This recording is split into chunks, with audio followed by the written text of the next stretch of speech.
जय श्री कृष्णा। राधे राधे दोस्तों आज मैं आप लोगों को लड्डू गोपाल की एक ऐसी हृदय को स्पर्श करने वाली आश्चर्यजनक बिल्कुल सत्य लीला कथा सुनाऊंगी, जिसे सुनकर आप सभी की श्रद्धा भक्ति, आपके मन का विश्वास आपके कान्हा के लिए और गहरा हो जाएगा। आपका प्रेम आपके लड्डू गोपाल के लिए कई गुना बढ़ जाएगा।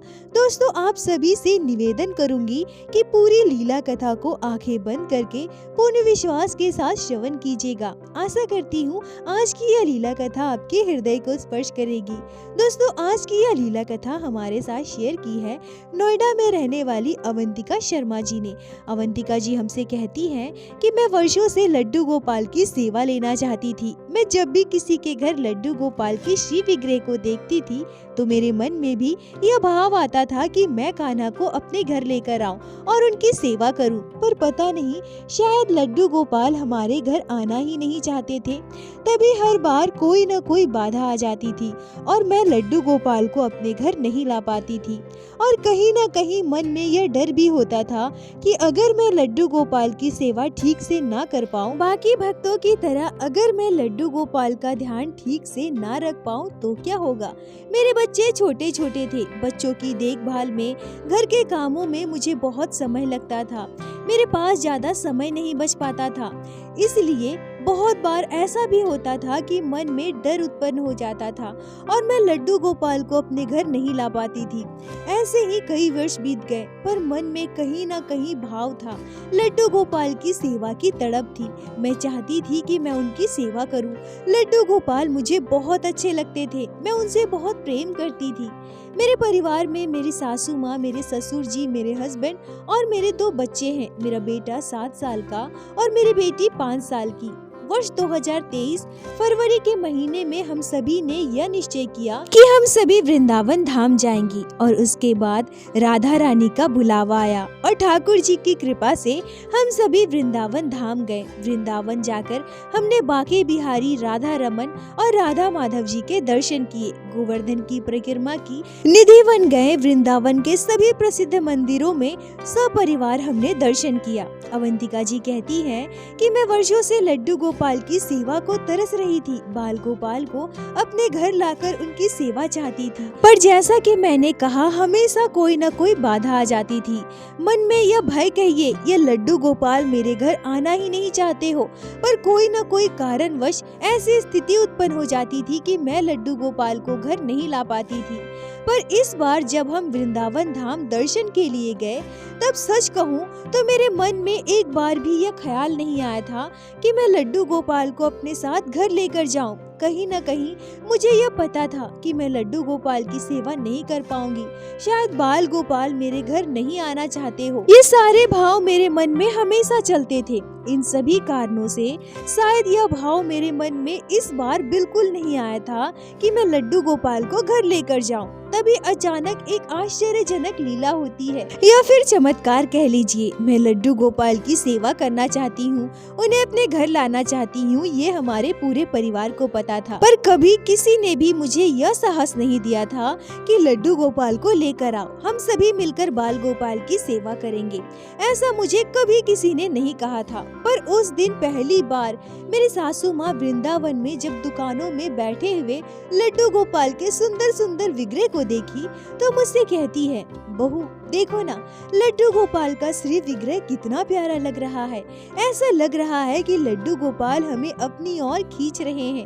बहू, तुम चाहती थी ना कि लड्डू गोपाल की सेवा करूं, तो चलो एक काम करते हैं, जब वृंदावन आए ही हैं तो यहीं से एक लड्डू गोपाल का श्री विग्रह लेकर जाते हैं। अवंतिका जी कहती हैं कि अपनी सासू माँ के मुँह से अचानक यह बात सुनकर मेरी खुशी का ठिकाना नहीं था। मुझे बहुत खुशी हो रही थी, पर पता नहीं क्यों मेरे मुँह से यह बात निकल गई, मम्मी जी बच्चे छोटे छोटे हैं, क्या मैं उनकी सेवा कर पाऊंगी? क्या मैं लड्डू गोपाल का ठीक से ध्यान रख पाऊंगी?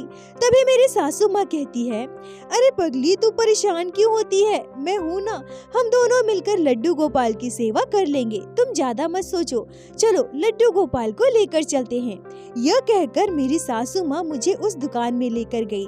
हमने लड्डू गोपाल का एक बहुत ही सुंदर सा प्यारा सा श्री विग्रह लिया। वैसे तो लड्डू गोपाल को प्राण प्रतिष्ठा की आवश्यकता नहीं होती है। जब बाल गोपाल को हम घर लेकर आते हैं तभी से उनमें प्राण आ जाते हैं, पर क्योंकि हम वृंदावन में थे, इतना दुर्लभ संयोग हमारे सामने उत्पन्न हुआ था, इसलिए हम लड्डू गोपाल के श्री विग्रह को लेकर बिहारी जी के मंदिर में गए। वहाँ बाल गोपाल की प्राण प्रतिष्ठा हुई। फिर हम लड्डू गोपाल को लेकर हमारे घर आ गए। लड्डू गोपाल को अपने घर के मंदिर में विराजित कर हम पूरे श्रद्धा भाव से बाल गोपाल की सेवा करने लगे। मैं, मेरी सासू माँ दोनों मिलकर लड्डू गोपाल की सेवा किया करते थे। हमारा पूरा परिवार बाल गोपाल से बहुत प्रेम करने लगा था। मेरे दोनों छोटे छोटे बच्चे लड्डू गोपाल के साथ खेलने के लिए जिद किया करते थे, उन्हें गोद में लेने की जिद करते थे। पर भले ही हम लड्डू गोपाल को अपने परिवार का सदस्य मान रहे हैं, पर वो है तो भगवान ही ना। यही सोचकर हम अपने बच्चे को कभी भी लड्डू गोपाल नहीं देते थे। लड्डू गोपाल को हमेशा बच्चों से दूर रखते थे। जब हम पास होते थे तभी अपने बच्चों के हाथों लड्डू गोपाल देते थे। बाल गोपाल के साथ खुशी खुशी हमारा जीवन व्यतीत हो रहा था।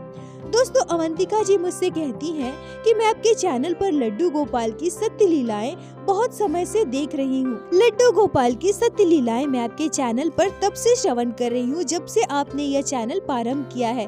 मैं हमेशा ही आपके चैनल पर लड्डू गोपाल की सत्य लीलाएं श्रवण करती हूँ। बाल गोपाल की सारी लीलाएं मेरे हृदय को स्पर्श करती है।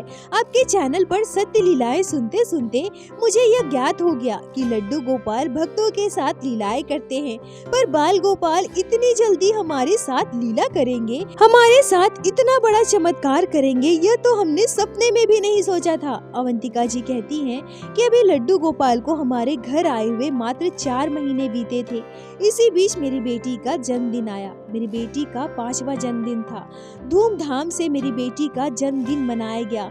मेरी सासू माँ मेरी बेटी के लिए एक चांदी का पायल लेकर आई थी। मेरी बेटी को अपने हाथों से मेरी सासू माँ ने चांदी का पायल पहनाया, जिसको पहनकर मेरी बेटी बहुत खुश थी। छम छम कर पूरे घर में घूम रही थी, हंस रही थी। 2 दिनों तक मेरी बेटी ने पायल बिल्कुल भी नहीं उतारा, क्योंकि उसे स्कूल जाना था और उसके स्कूल में बच्चों को पायल पहनना अलाउड नहीं था। पर मेरी बेटी पायल उतारने को तैयार ही नहीं थी। फिर उसको समझा बुझाकर हमने उसकी पायल उतरवाई। तभी अगले ही दिन से हमारे घर कुछ आश्चर्यजनक घटनाएं घटने लगी। रात का समय था, सभी अपने अपने कमरे में गहरी नींद में सो रहे थे। रात के 12:30 बजे मेरी नींद खुली। मैं उठकर बैठ गई। वही पास रखे बोतल से मैं पानी पीने लगी। तभी अचानक से मुझे पायल के छम छम की आवाज सुनाई दी, और पायल की आवाज सुनाई देते ही पता नहीं क्यों मैंने तुरंत अपनी बेटी की ओर देखा। मैं देखती हूँ कि मेरी बेटी सो रही है। तभी अगले ही पल मैंने सोचा कि अरे नहीं, मेरी बेटी ने तो पायल पहना ही नहीं है, पर यह पायल की आवाज कहाँ से आ रही है। मैं उठी और उठकर अपने कमरे से बाहर गई, पर अभी भी मुझे पायल की छमछम की आवाज सुनाई दे रही थी। ऐसा लग रहा था कि थोड़ी थोड़ी देर में पायल की छम छम की आवाज आ रही है। मैं समझ नहीं पा रही थी कि इतनी रात में पायल की आवाज कहाँ से आ रही है। हमारे घर में न मैं पायल पहनती हूँ, न मेरी सासू माँ पायल पहनती है। मेरी बेटी पायल पहनी थी, पर वो तो खोलकर हमने रख दी है। फिर ये पायल की आवाज कहाँ से आ रही है। मैंने ऐसे ही पायल की आवाज लगभग 6-7 बार सुनी और अचानक से वो आवाज आना बंद हो गया। अवंतिका जी कहती है कि जब पायल की आवाज आना बंद हो गई, फिर मैंने इस बात को जाने दिया। नींद बहुत आ रही थी, इसलिए मैं दोबारा जाकर अपने कमरे में सो गई। अगली सुबह एक आश्चर्यजनक घटना घटी, जिसे सुनकर आप सभी का शरीर सिहर उठेगा। अवंतिका जी कहती हैं कि अगली सुबह जब मैं उठी तो मेरी सासू माँ मुझसे कहती है, बहू, रात को खुशी ने पायल पहना था क्या? मैंने कहा नहीं मम्मी जी। क्यों, क्या हुआ? तब मेरी सासू माँ जो कहती है उसे सुनकर मेरे होश उड़ जाते हैं। मेरी सासू माँ मुझसे कहती है, तुम्हें पता है रात को जब मैं वॉशरूम जाने के लिए उठी थी ना, तब मैंने पायल की आवाज सुनी। ऐसा लग रहा था कि हमारे घर में ही कहीं से पायल की छम छम की आवाज आ रही है। पर तुम्हें पता है, जब मैंने गौर किया ना, तो थोड़ी ही देर में वो आवाज आना बंद हो गया। मुझे लगा कि खुशी ने पायल पहन लिया। रात को सोते हुए पाँव इधर उधर कर रही होगी तो आवाज आ रही होगी। अवंतिका जी कहती हैं कि अपनी सासू माँ के मुंह से यह बात सुनकर मैं दंग रह गई, क्योंकि कल रात मैंने भी पायल की आवाज सुनी थी और यह बात जब मैंने अपनी सासू माँ से कही तो वो भी बिल्कुल आश्चर्य थी। हम दोनों को समझ में नहीं आ रहा था कि ऐसा कैसे हो सकता है। पर सबसे आश्चर्य की बात तो यह है कि कुछ दिनों के बाद ऐसा हुआ कि अब हमारे घर से पायल की आवाज रोजाना आने लगी। कभी मेरे हस्बैंड को सुनाई देता तो कभी मेरे ससुर जी को, कभी मुझे तो कभी मेरी सासू माँ को। और ऐसा खासकर तभी होता था जब दोपहर को हम सभी अपने अपने कमरे में आराम कर रहे होते थे या फिर रात में सो रहे होते थे। ऐसा लगता था मानो कोई पूरे घर में पायल पहनकर छम छम कर चल रहा है। कभी ऐसा लगता था कि कोई पायल पहनकर छम छम कर दौड़ रहा है। अब जब ऐसा अनुभव हम सभी को होने लगा तो धीरे धीरे हमारे मन में डर उत्पन्न होने लगा। लड्डू गोपाल हमारे घर में है, हमारा कभी कोई अनिष्ट नहीं हो सकता है, हमारे घर में कभी कोई नकारात्मक ऊर्जा का वास नहीं हो सकता है। यह तो हमें पता थी, हम बिल्कुल निश्चिंत थे। पर कहीं न कहीं हमारे मन में डर उत्पन्न तो हो ही रहा था। सभी के मन में कहीं न कहीं डर था, अंदर ही अंदर सभी डर रहे थे, पर कोई किसी से कुछ कह नहीं रहा था। पर एक दिन कुछ ऐसा हुआ, रविवार का दिन था, मेरी बेटी घर पर थी। हमने देखा कि मेरी बेटी अपने हाथ में पायल लेकर छम छम कर घूम रही है। कभी वो पायल पहन रही है तो कभी उतार रही है। तभी अचानक से मेरा ध्यान मेरी बेटी की पायल की ओर गया और मैं उससे कहने लगी कि तुम पायल कहाँ से निकाली हो। मेरी बेटी कहती है कि यही खिड़की के ऊपर तो रखी थी पायल। अवंतिका जी कहती है कि तभी मेरे मन में यह बात आई कि कहीं ऐसा तो नहीं कि कोई चूहा रात को इस पायल पर से गुजरता होगा और बार बार चूहे के गुजरने की वजह से पायल से आवाज आती होगी। हाँ, ऐसा ही हुआ होगा। हम तो बेकार में बेवजह डर रहे थे और यह बात मन में आते ही मुझे सुकून महसूस हुआ। ऐसा लगा मानो कई दिनों से हम इतना जो डर रहे थे, इतना परेशान थे, आज हमें राहत मिली हो। मैंने तुरंत यह बात अपने घर में सभी को बताई।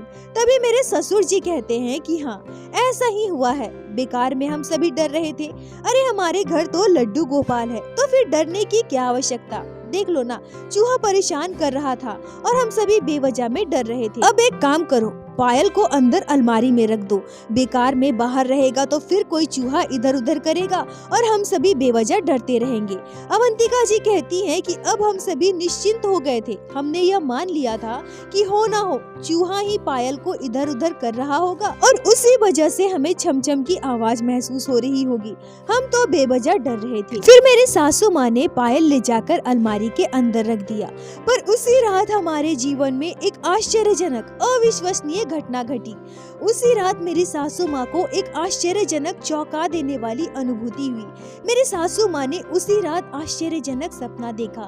मेरी सासू माँ सपने में देखती है कि साक्षात भगवान श्री कृष्ण के बाल स्वरूप लड्डू गोपाल, मोर मुकुटधारी, हाथ में बंसी लिए, ऊंची धोती, पीताम्बरी पहने, मोटी मोटी अखियन, घुंघरेले केश, बिल्कुल वही स्वरूप भगवान श्री कृष्ण का जिस स्वरूप का वर्णन श्रीमद् भागवत पुराण में किया गया है। मेरी सासू माँ ने भगवान श्री कृष्ण के बाल स्वरूप की अद्भुत दर्शन किए थे और उससे भी अद्भुत लीला हमारे भगवान श्री कृष्ण की यह थी कि लड्डू गोपाल ने साक्षात मेरी सासू माँ को मैया कहा था।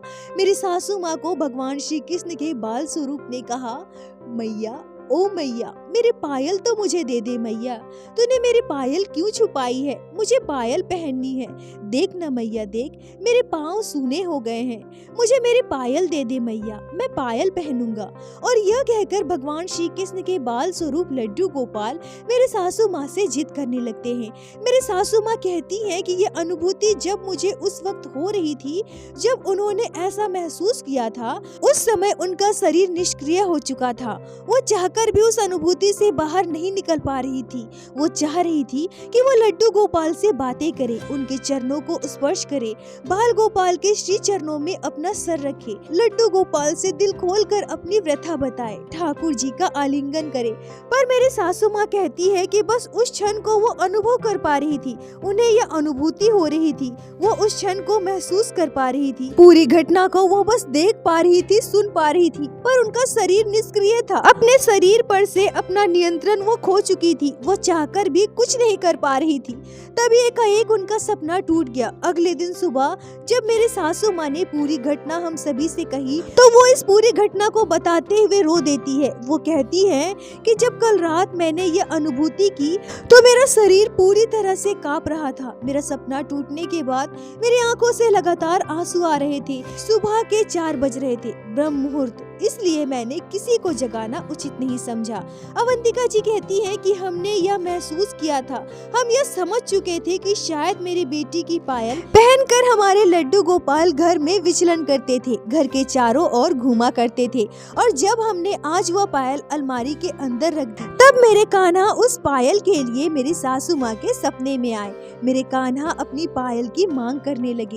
यह घटना हमारे परिवार के साथ घटी। लड्डू गोपाल ने हमारे परिवार में इतनी बड़ी लीला की, इतना बड़ा चमत्कार किया, जिसे अनुभव कर हमारा पूरा परिवार निःशब्द था। लड्डू गोपाल को हमारे घर आए हुए मात्र कुछ ही महीने बीते थे और इसी बीच कान्हा हमारे साथ इतनी बड़ी लीला करेंगे, यह हमने कभी सपने में भी नहीं सोचा था। हम सभी को बहुत खुशी हो रही थी।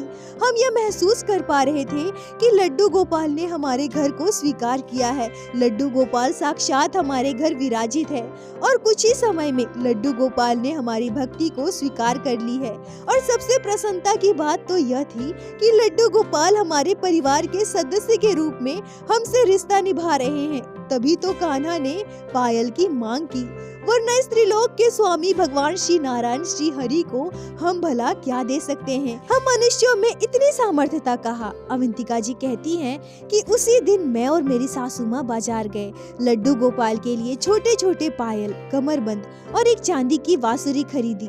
लड्डू गोपाल का हमने सुंदर श्रृंगार किया और उस दिन से हम लड्डू गोपाल को पायल धारण करवाने लगे।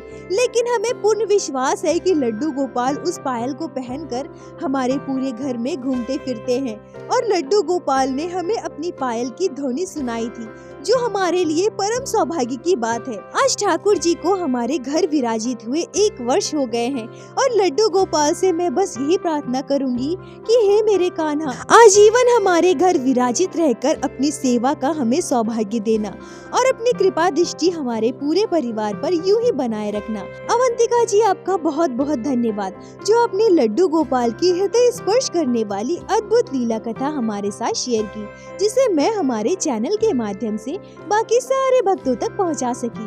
अपना साथ और प्यार ऐसे ही बनाए रखे।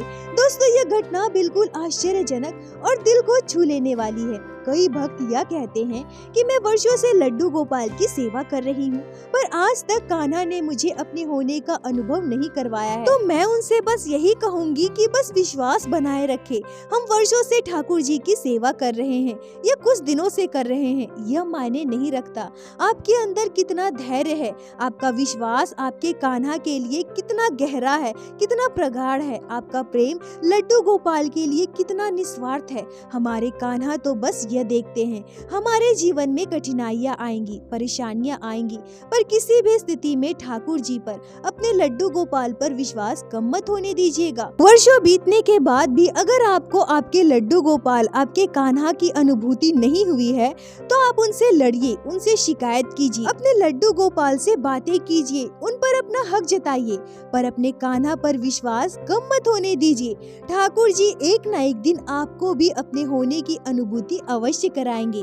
दोस्तों, प्रत्येक दिन की भांति हाथ जोड़कर मैं आप सभी भक्तों से बस यही प्रार्थना करूंगी कि ठाकुर जी की भक्ति कीजिए, लड्डू गोपाल की सेवा कीजिए, नाम जाप कीजिए और एक बार मेरे साथ प्रेम से कहिए, बोलो बाके बिहारी लाल की जय, लड्डू गोपाल की जय, जय जय श्री राधे। दोस्तों, यदि आप लोगों को आज की यह लीला कथा अच्छी लगी हो, आपके हृदय को स्पर्श की हो, तो कृपया वीडियो को लाइक करके अपने दोस्तों के साथ शेयर अवश्य करें, जिससे बाकी भक्त भी लड्डू गोपाल के इस अद्भुत लीला कथा को श्रवण कर सके। और हमारे चैनल को सब्सक्राइब करें, जिससे प्रतिदिन आप लोग हमारे चैनल पे श्री बाके बिहारी श्री लड्डू गोपाल की लीला कथा सुन सके। दोस्तों, यदि आपके जीवन में घटी हो कोई भी चमत्कारी घटना या लड्डू गोपाल ने कभी भी की हो कोई भी लीला, जिसे आप हम सभी के साथ शेयर करना चाहते हैं, तो कृपया हमें इंस्टाग्राम पे मैसेज करें। हम आपसे कांटेक्ट करेंगे और आपकी उस लीला कथा को हमारे चैनल पे बाकी सारे भक्तों के साथ शेयर अवश्य करेंगे। लड्डू गोपाल की कृपा आप पर और आपके पूरे परिवार पर बनी रहे। राधे राधे दोस्तों।